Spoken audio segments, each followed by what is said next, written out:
All right. According to a study conducted by global communications firm Edelman, 63% of respondents trust what influencers say about brands much more than what brands say about themselves in their advertising. Now, I want to make sure I'm clear when I say about influencers, because everybody wants to work with influencers. Influencers do not have to be a massive amount of somebody with a massive following necessarily. Influencers can be, and I've said it 10 times, so forgive me if you've heard me say this before. If you go after the Kim Kardashians of the world, who may have, I don't know, by now she probably has 200 million followers. 25% of her followers love her for her. 25% of followers love to hate her, who, let's say they're females, and another 50% of followers are potentially males who are attracted to her. So if you are selling lipstick or fragrance or various other things that target towards females, you may only get 25% of her followers to be converted to you. Now, is that great? Absolutely, because 25% of 200 million or 50 million people. However, you would be paying Kim for the cost of 200 million people. Would it potentially get picked up by various other media outlets and get what we call earned media? Yes, it may.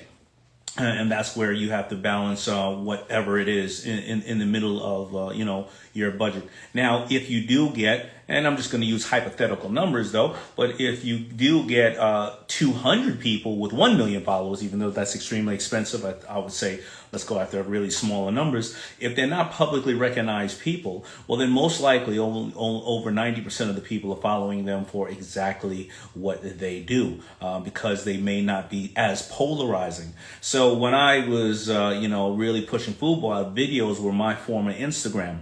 Now, I didn't go after music artists such as REM or anybody like that. Nothing wrong with them. Kurt Cobain, I love them. I mean, a great music artist, but they didn't fit the genre and the culture that Fubu and Kurt Cobain may have been, because he was such a rebellious person, and Fubu was all about the rebellious of hip hop and the culture of hip hop. But I made sure that I went after, whether it was small and not as known rappers, maybe it was people who were doing spoken word, poetry, boxers that you may not have known at the time, all the way up to, I worked my way up to the Lennox Lewises of the world and worked my way up to the LL Cool J.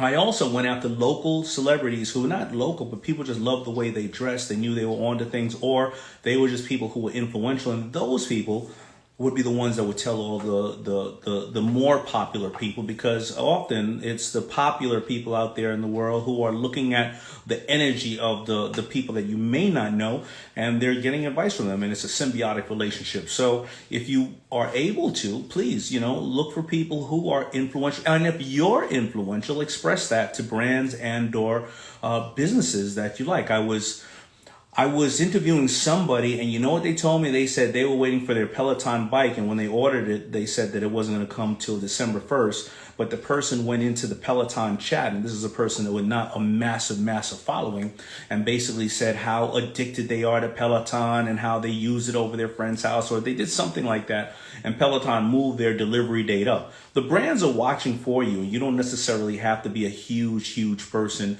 in regards to your business and or what you are either putting out there. You may be somebody who's a critic of foods or somebody else like that. So a lot of times, dig into your base to see how you can influence some of the products and or the theories of the contacts that you have, and then you can also replicate that by externally doing that for other brands. All right, so that's some little points that I can give you to make, and hopefully you can go and utilize those things. I see a lot of people, they get hypnotized by the brands and the stories that are out there where, oh my God, this big influencer used it, or this big influencer used it. And then all of a sudden they kind of catch themselves with analysis paralysis, and they don't get themselves out there. Often I think that if you have a new product or brand or a new launch or whatever the case is, or you're doing something, be a little vulnerable, put it out there with smaller people who are really in tune. They can give you feedback because they don't have a feed of 4,000 people coming through. They can give you real feedback so you can make your mistakes small or make your victories very small, and you can replicate those victories on a larger level. All right, so those are just a couple of things, and I'm going to bring some people on right now who wants to talk to me. We can talk about business, we can talk about the twerking conversation, we can talk about Shark Tank, we can talk about Nate Robinson getting knocked out. However, even when Nate Robinson got knocked out this weekend, it was funny. He hopped right into the chat and started chatting with everybody about the jokes. But if everybody has been seeing the Nate Robinson memes, they are absolutely hilarious. All right, let's see who's in here right now. Eric Visionary. Daymond. What's up, man? What's up, man? This is so awesome, man. I don't know what to say. It's good to see you, man. How are you? It is, brother. How you doing? I'm really well. Where are you from? Texas. I'm from Los Texas. Angeles originally, but I moved to Texas, Oh, and good, man. I run a marketing agency. Good. So you can help some people right now. Yeah, Give yeah. me some marketing tips. Give us some free marketing tips. Where you seeing things going? And tell us what you do, who you do it for, and you never know who's watching, man. Somebody maybe I can hopefully work with you and find some things we can do together. So what's up, man? Hit me. Yeah, yeah. I love it. Yeah. So right now, what I see in what I've been seeing with smaller businesses. I mainly work with real estate agents, and people that work with, a lot of home, home security, like, you got, solar industries, is a big one right now that I'm working with. Really just trying to go with, this transition of, whatever transition of power goes on right now. I know it's going to affect a lot of entrepreneurs, but what I've seen is a lot of the automation systems of just going virtual, and how it's really affected the industry by video. Video has been one of the top most effective way to market your business right now. A lot of people, email marketing works great. I mean, if you give your all to one thing, obviously it's gonna scale. But what I've been seeing the most is with the industries that we've been working with real estate agents and solar industry, that video has been booming, scaling businesses up to 7 figures. So we've been seeing a lot in that aspect. So if anybody is looking to, get out there and really push their company, I've been seeing that video has been, effective. A lot of people are shy. They don't know what to say. They don't know what to do. They don't know, you can go on Fiverr if you want to, get some content, figure out, just ways that you can really expand your business in that aspect. So that's mainly what we've been focusing on. But Yeah, I get, and I've seen it happen in various different ways. Pedro and I, when we do our challenge, Pedro has a challenge where for 30 days, and I know that the Beauty Shark Ginger on here, they said for 30 days to get people, for 30 days straight, each day, get up and do a live stream like you and I are doing. right. And he says that people are literally like this. I can't do it. I can't do it. I mean, they're just afraid. But Right. after like day 15, they get into it and they realize, you know what? It's not that bad. Let me be, like I always say, entrepreneurs are a little bit vulnerable, right? Also, a lot of the videos, there's two type of videos, right? There is the really raw one. Hey, I came here. I'm installing the solar panels, whatever the case is. Here's the box. Here's how their bill is going to now reflect. And it's a raw video. But people generally like that. They don't like things a lot of times that are overproduced, because they feel like you put so much money into it, it's a little bit of, right? And the way that you can, as I show my age, the way that you can look at those things is think about some of the brands that have sold the best. It was people who did not have A-list celebrities. It was the Foreman Grill. It was Suzanne Summers, the Thigh Master. Because if you put up that big shiny person, a lot of times people felt too much shit, right? So Right. I feel that so that people don't seem to get intimidated by when you say put up videos. And a friend of mine just came out of jail. That's right. I still know people that are in jail and who've come out of Yeah. jail. Me too.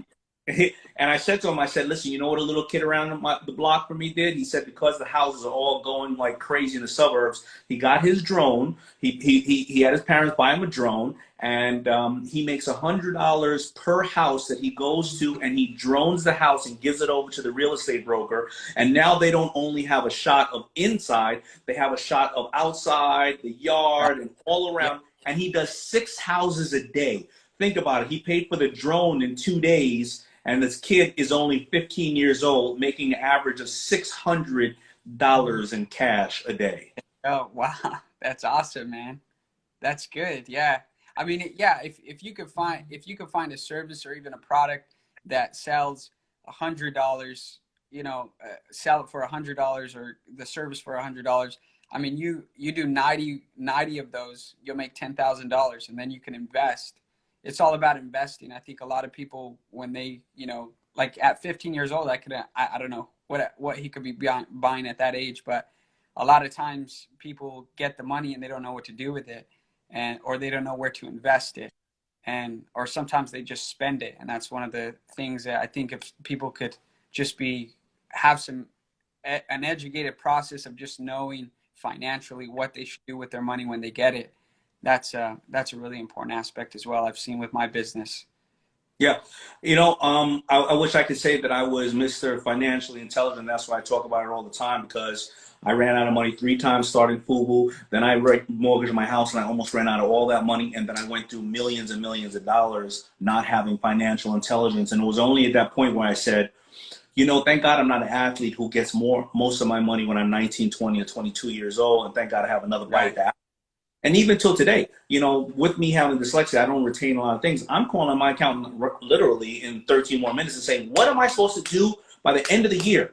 What are the things, the taxes or the things that I'm supposed to pay by the end of the year, or to do, gifting somebody things and stuff like that. So financial intelligence is something that is a constant learning experience, because rules and regulations change, industries change, and don't be ashamed to say that you have to learn more financial intelligence, because I'm still learning financial intelligence and I seek after learning financial intelligence, Exactly. Yeah. I think when I first started, I think one of the rules that helped me was just the 50%, the 30%, and the 20%, just 50% towards, my company, 30% for my needs, household bills, things like that. And then an extra 20% of just, whatever I could do. Just when I started just simply organizing in that way, it was a good process to just learn.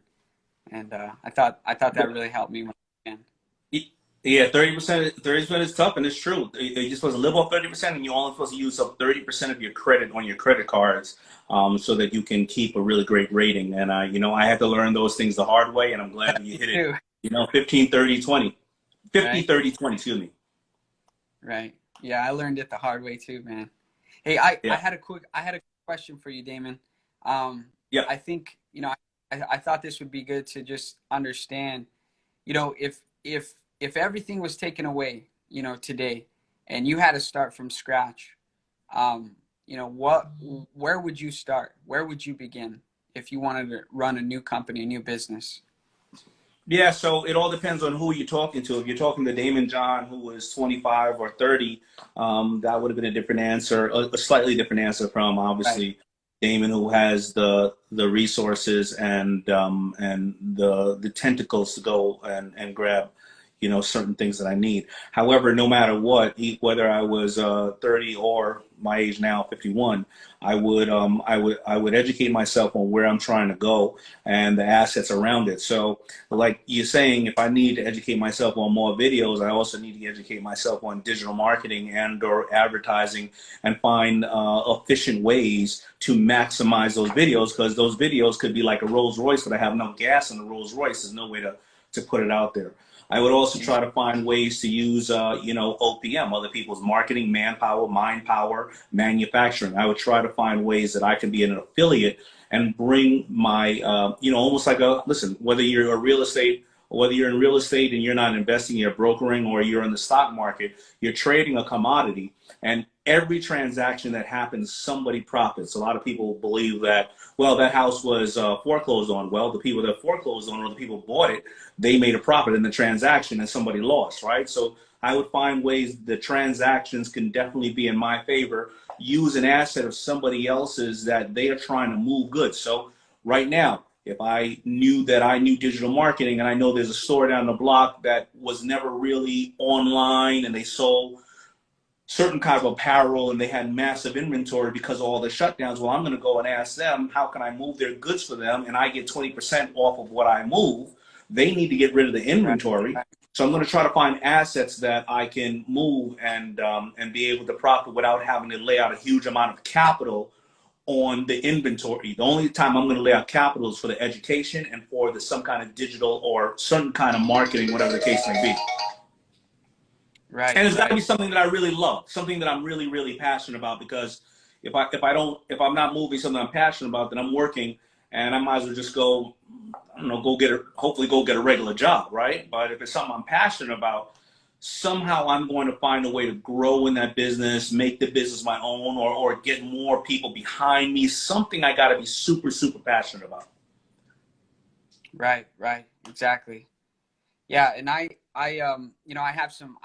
have friends that just, they're in different industries, and, this pandemic, some of them have, scaled more than they ever have in this pandemic. Some of them, have had to come back to scratch and start new businesses and things like that. So I'm getting, I get questions about, what's the best solution? How can I market my business? And, what percentage of my profit should I invest in marketing? And, I always tell them about 30% at minimum to invest. Is that something that you would suggest? Yeah, you can 30%, and you want to be a little liquid as well. But listen, I want to be very honest. I'm making a lot of financial mistakes recently because I know it may just come too busy. But about 8 months ago, I was like, Bitcoin is down to $2,000. Let me buy a bunch of Bitcoin. Now the thing is at $20,000. So I'm like, missed the boat there. Then I was like, let me short the market, because when that market went down to 17 or 18, I was like, this thing is going down to 14. The market's damn near back up to 31, right? So, I wish I could tell people that you're not going to get, cracked in the head a little bit. But Warren Buffett says it best: the market and or investing, it takes away money from those who are impatient and gives to those who are patient. And when you look at a guy like Warren Buffett, who's damn near 170 years old, still trying to invest and do things, he's super, super patient, right? So, right. It's just really, it's really about financial intelligence, like you said, and putting away a good amount to be liquid, and also having the right people around you who can help invest that money, and knowing that they have given references, because you can always get made off, right? You want to make sure that you have access to your information, you are seeing the liquid at various times, and you also know what else they're doing out there and where they're coming from. Right. Yeah, I've always heard, I always hold on to Warren Buffett when he said that habits are like a feather. You can't even feel them until they have just chains. And, and that's how it is. It's just noticing the habits that aren't working for you right now, just noticing them, to cut them off now, so that, because a lot of times, man, sometimes I'm on Instagram. I could be on there for like an hour sometimes, just scrolling through, looking at advertisement, all kinds of friends' information. But I'm glad I was on today. I caught you, man. I really love what you're doing, man. I'm really encouraged by you. I just want you to know that your influence is just phenomenal. It's really advancing people's businesses and scaling them. I just want you to know, from an entrepreneur's perspective, you've been very encouraging to me, man. I appreciate what you're doing.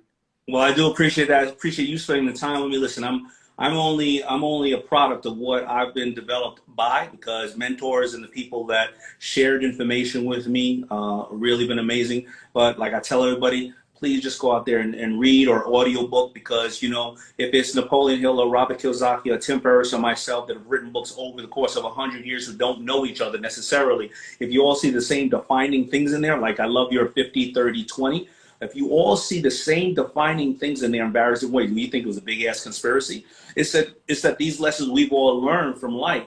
And somebody gave us the lesson prior to us sharing it with you. Nothing here that I am sharing with you is something that I uniquely have come up with. It is purely me being an aggregator of talking to amazing entrepreneurs like you and everybody else that follows me. So I definitely appreciate it, man. I hope you guys stay safe. There you have it. You know, somebody who's handling a marketing agency and they're telling you how videos can be very powerful and very good way to use to get your information out there and get more clients. Try to go out there and try to put out videos, of course, videos that are I would say very professional. Try not to hold any political or religious opinions in your video unless that's what you're selling or that's what your place is, because you never know who and I'm talking about negative feedback, and of course, no misogynistic or racist things of that nature, because it can hurt you. A video can hurt you just as much as it can help you.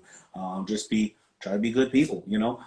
That's all I can say. If you want another awesome video in our Black Excellence series, check out the video right there next to me. I think you'll enjoy it. Continue to believe, and I'll see you there.